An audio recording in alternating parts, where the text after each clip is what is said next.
Good morning kuya! Good morning mga kasambahay! Nandito tayo ngayon sa Dubai, United Arab Emirates. At dahil winter season na naman dito sa UAE, syempre, sasamantalahin na natin. Ano?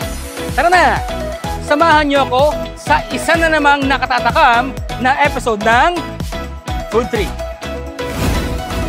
Mabilis man ang pag-unlad ng bansang UAE, kabi-kabila rin ang mga itinatayong infrastruktura at milyon-milyong mga turista ang bumibisita kada taon. Pero maayos pa rin na pananatili at naiingatan ang kanilang mga kultura at tradisyon.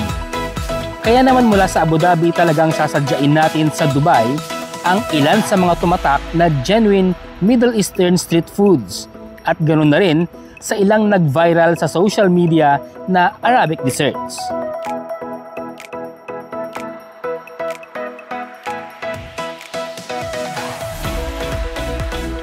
Una sa ating listahan ang pagkaing falafel na isang street food na mula sa bansang Egypt. Matatagpuan ito dito sa Falafel Freha dito sa Al Barshawan. So ano, tara! Mga ka-food trip, alam nyo ba na ang Falafel Freha ay nagsimula pa noong 1983. So 2025 ngayon, ibig sabihin ilan na? 42 years na sila, more or less 42 years na silang nagsiserve ng Arabic food dito sa Dubai. So ito yung kanilang menu.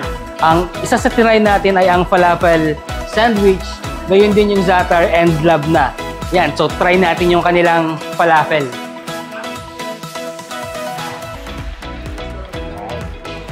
So ito yung ano nila, falafel nila. So try natin na ngayon.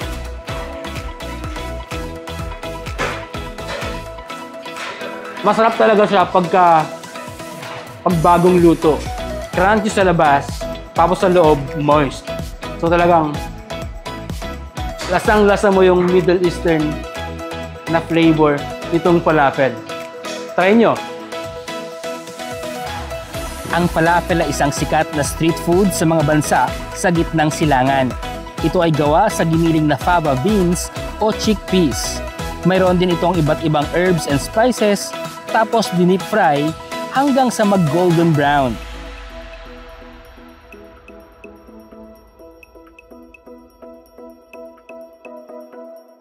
Maliban pala sa falafel, tinikman na rin natin ang isa pa sa kanilang specialty, ang za'atar and labna na kabilang sa pangunahing pagkain sa Middle Eastern cuisine. Ang pagkain na ito ay hawig sa pizza. Mayroon siyang flatbread at sa ibabaw naman ang flavorings na za'atar at labna. Kilala ang za'atar na isang traditional spice blend na gawa sa thyme, sesame seeds at iba pang herbs and spices, habang ang labna naman ay isang creamy strained yogurt.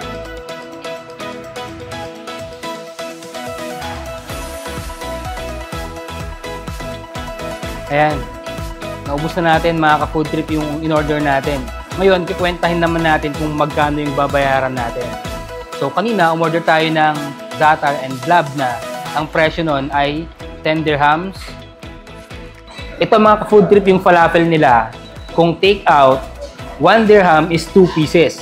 Ngayon, pag 12 pieces naman siya at dine-in, sa 12 pieces ay 10 dirhams. So, masarap na, healthy na, at mura pa. Di ba?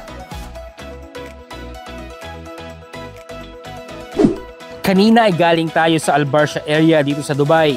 Ngayon naman, para sa ating next destination, tutungo tayo sa Trade Center 1 para tikman ang dessert na nag-trending sa social media.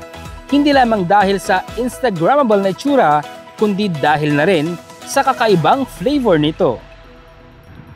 Ang Kunafa Chocolate o mas kilala bilang Dubai Chocolate ay nadiskubre ni Chef Noel Catis na isang Filipino chef dito sa Dubai noong 2021 sa pamamagitan ng pinaghalong local Arabic dessert na kunafa, pistachio at chocolate na buo ni chef ang viral na Dubai Chocolate. At para sa pinakahihintay nating lahat mga ka-food trip, titikman na natin ang Snap Chocolate o mas kilala bilang Dubai Chocolate. So yan, ang uunahin natin ay ang classic flavor na milk chocolate, pistachio, and kunafa. So, ito nga yung 39% ng chocolate. So, para sa ceremonial snapping natin, yan siya. So, ready na ba kayo mga ka-food trip? Let's do this! Wow! So, ano pa bang hinihintay natin?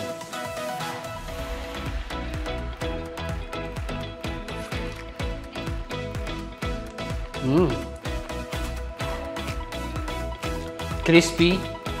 So, yun yung ating kunafa. Lasang-lasa rin yung pistachio. Masarap din yung chocolate. Hindi siya masyadong matamis dahil 39% lang ito ng chocolate. Isa pa.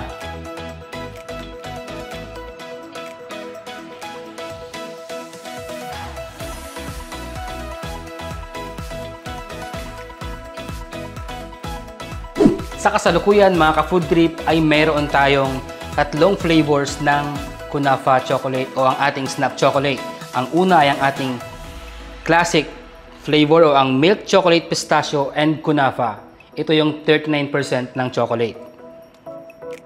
Ang pangalawa, yung ating strawberry flavor. Ito yung 30% white Belgian chocolate strawberry fields. At ang ating panghuli, ang salted caramel na lasang karakchay. Yan. Bawat isa nito ay nagkakahalaga ng 35 dirhams. Ipapakita sa atin ni Chef kung paano ang ginagawa niyang preparation sa paggawa ng nakatatakam na tsokolate. Una ay inihahanda ni Chef ang chocolate mixture na siyang magsisilbing coating o shell sa pamamagitan ng pagtitemper upang masigurong smooth ang appearance ng tsokolate at maging snappy o malutong kapag ito ay hinati. Inilalagay ito sa kanyang molding kasama ang signature colors na teal at earnest orange hanggang sa magsettle ang mixture bago ilagay ang pistachio kunafa filling.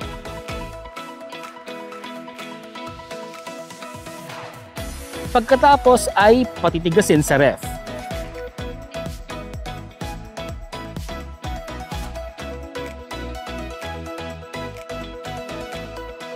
Maliban sa Dubai Chocolate, tikman naman natin ang isa pang produkto ni Chef Noel, ang Heritage Cake. Gaya ng Dubai Chocolate, ang Heritage Cake ay sarili ring recipe ni Chef Noel na inilaan talaga para sa mga Emirati na nagre-representa sa mayamang kultura ng UAE.